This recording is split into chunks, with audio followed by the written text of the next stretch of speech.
প্রকৃতি সত্যিই সেরা শিল্পী। পৃথিবীর সকল মানুষ প্রকৃতির মাঝে হারিয়ে যেতে ভালোবাসে। তাই তো মানুষ যখন প্রকৃতির কাছে চলে যায় তখন এক পরম শান্তি অনুভব করে। আমাদের চারপাশ জুড়ে অসংখ্য প্রকৃতি রয়েছে যা আমাদের চোখ জুড়ায়। শহরের ছকবাঁধা জীবন থেকে বেরিয়ে আজ আমরা এসেছি প্রকৃতির কাছে। এসেছি আমাদের চা বাগানের সবুজ ভূখণ্ড শ্রীমঙ্গলের শান্তিবাড়ি ইকো রিসোর্টে। আজকের ভিডিওতে আমরা ঘুরে দেখব শান্তিবাড়ি ইকো রিসোর্ট, এখানকার ডুপ্লেক্স ভিলা, জানবো থাকার খরচ, খাবার দাবারের বিষয়ে আর কিভাবে আসবেন তার বিস্তারিত। আজকের রিভিউয়ের মূল পর্বে যাব তার আগে আপনাদের কাছে অনুরোধ থাকবে, আমাদের চ্যানেলে এখনও সাবস্ক্রাইব না করে থাকলে সাবস্ক্রাইব করে রাখুন আর দেখতে থাকুন রূপ সৌন্দর্যের বাংলাদেশ।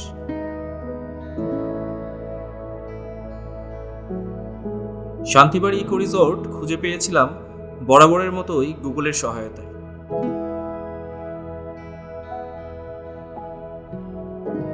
আগে থেকেই বুকিং দিয়ে রেখেছিলাম শান্তিবাড়ি ইকো রিসোর্টের মোবাইল নাম্বারে কথা বলে।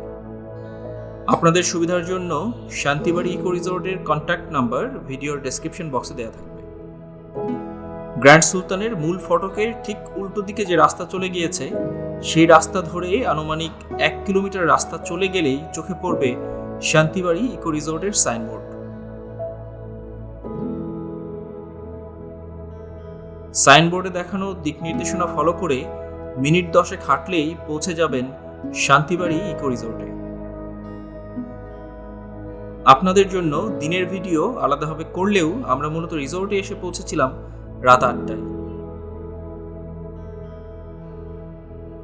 রিসোর্টে এসে প্রথম চোখে পড়বে শান্তিবাড়ি রিসোর্টের রিসিপশন কাম রেস্টুরেন্ট। রিসিপশনে প্রয়োজনীয় কাজ সেরে রুমে যাবার পালা। রুমে যাবার আগে সাথে থাকা আনারস দিয়ে গেলাম রিসিপশনে, কেটে মাখিয়ে রুমে সার্ভ করার জন্য। চলুন রুমে যাওয়া যাক। আমরা নিয়েছিলাম ডুপ্লেক্স কটেজ। এই কটেজের নিচের ফ্লোরে আছে একটি ডাবল খাট, বসার জন্য সোফা আর ওয়াশরুম। আর কাঠের সিঁড়ি বেয়ে উপরে উঠে গেলে আরেকটা রুম। এই রুমটাও কাঠের ফ্রেমে করা। আছে বড় একটা কাপল খাট আর আনুষঙ্গিক 2-1টা আসবাবপত্র। আর সবচেয়ে সুন্দর হচ্ছে এই রুমের ব্যালকনি।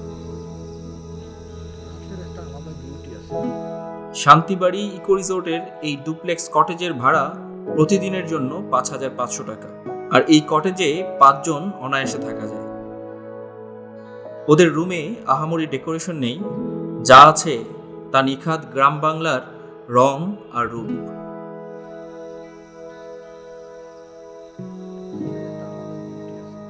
শহুরে ইট পাথরগুলো এখানে প্রতিস্থাপন করা হয়েছে বাঁশ, কাঠ আর সবুজ প্রকৃতি দিয়ে।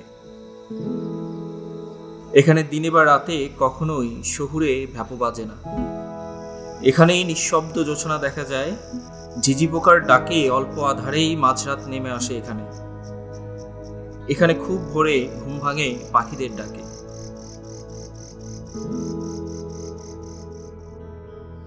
ঝিঝিদের ডাকে ঘুমিয়েছিলাম, আর ঘুম ভেঙেছিল দোয়েল, টিয়া আর কতই না নাম না জানা পাখিদের ডাকে।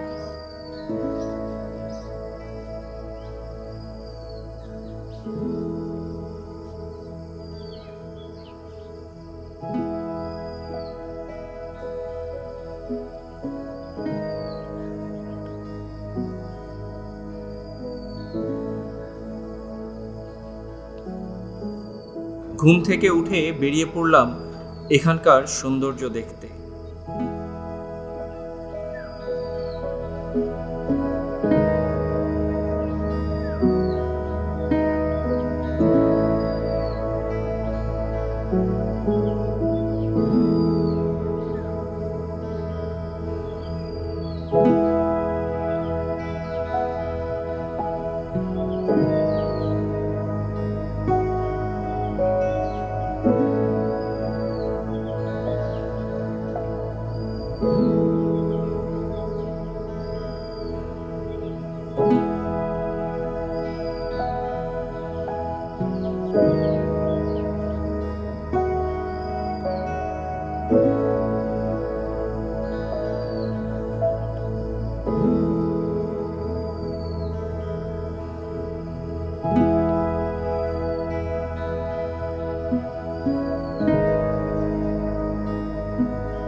আশেপাশে ঘোরাঘুরি শেষে পুকুর পাড়ে দেখা হলো এক আনারস চাষির সাথে।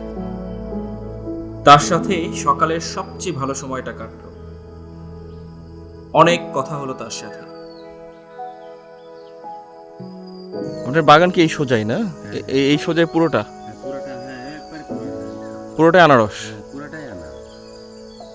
এই আনারসের এই চারা কিভাবে পাইছেন? চারা এগুলো কিনে আনি আমরা। ইয়াতে পাওয়া যায়, এই আপনার হবি শ্রীমঙ্গলে পাওয়া যায়?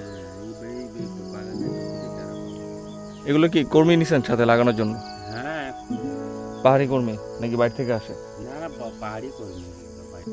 কত টাকা খরচ করছেন আপনি এই যে আনারস লাগাইছেন? কয় বিঘাতে বললেন? এটা মনে করেন আমার এইখান থেকে ওইখান পর্যন্ত প্রায় আমার 2.5 লক্ষ টাকা গেছে খরচ। কয় বিঘা? এখানে এই টুকরাটার মধ্যে মনে করেন এই যে টুকরাটা আছে না, হ্যাঁ, এর মধ্যে মনে করেন আমার 5 বিঘা জায়গা আছে। এখানে 5 বিঘার মধ্যে না? ওইটার মধ্যে আছে, ওইটুকু পুরানাটা আছে আমার 5 বিঘা। আচ্ছা আচ্ছা, এখানে 10 বিঘা আছে। হ্যাঁ, এই দুইটা মিলে হচ্ছে 2.5 লাখ টাকার খরচ হয়েছে? না না না না, এইটা ওরে বাবা, এইখানে শুধু 2.5 লাখ টাকা? এটা মনে করেন এক রাউন্ডে এই যে বাজনি দিতে আসি না, হ্যাঁ, এই বাজনির মধ্যে প্রায় আমার 16-17 হাজার টাকা যাইতে আছে। মানে 3 রাউন্ড বাজনি লাগাইয়া। বাসনি বলতে এই পরিষ্কার, ওই যে পরিষ্কার করতে আসি যে।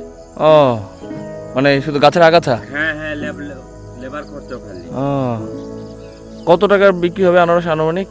হ্যাঁ, অনুমানিক মনে করেন না, যদি আনারস যদি মনে করেন বান্দর শুয়োর যদি না খায়, যদি মনে করেন এইখানে বেশি বাদর আছে আর শুয়োর ঢোকের মধ্যে?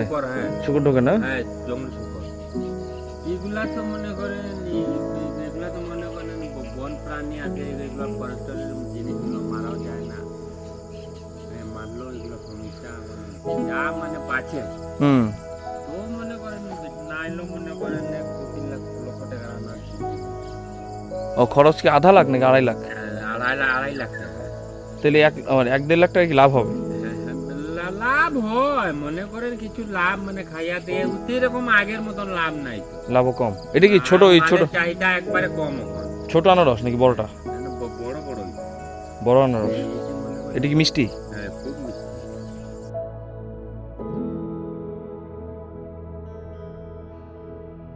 পূবের আকাশে যখন সূর্য কুয়াশার বেড়াজাল পেরিয়ে হলুদ আভা ছড়ানো শুরু করেছে, আমরা তখন রিসোর্ট থেকে বড়শি আর চেয়ার নিয়ে বসে পড়েছি রিসোর্টের পুকুরে মাছ ধরতে। চাইলে আপনিও ধরতে পারবেন, এর জন্য আলাদা কোনো চার্জ দিতে হবে না। চাইলে আপনার ধরা মাছ খেতেও পারবেন, তবে এর জন্য অপেক্ষা করতে হবে দুপুরের লাঞ্চ পর্যন্ত।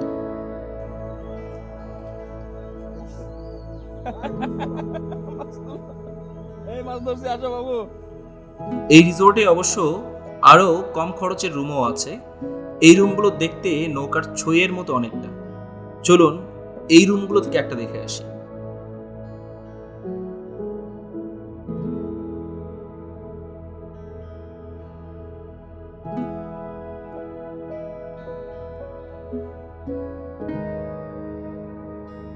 একটা জানলা আছে সুন্দর, ভালো লাগতো।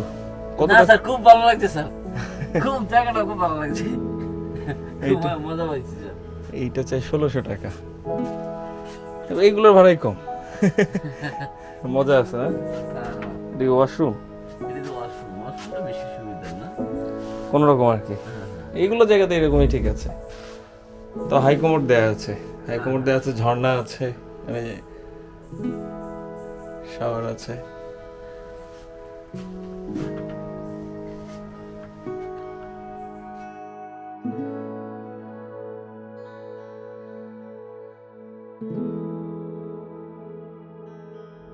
রিসোর্টের গল্প তো অনেক হলো, চলুন এবার রিসোর্টের খাবার দাবারের আয়োজন দেখে নেওয়া যাক। রাতের খাবারের জন্য আমরা নিয়েছিলাম বারবিকিউ মেনু।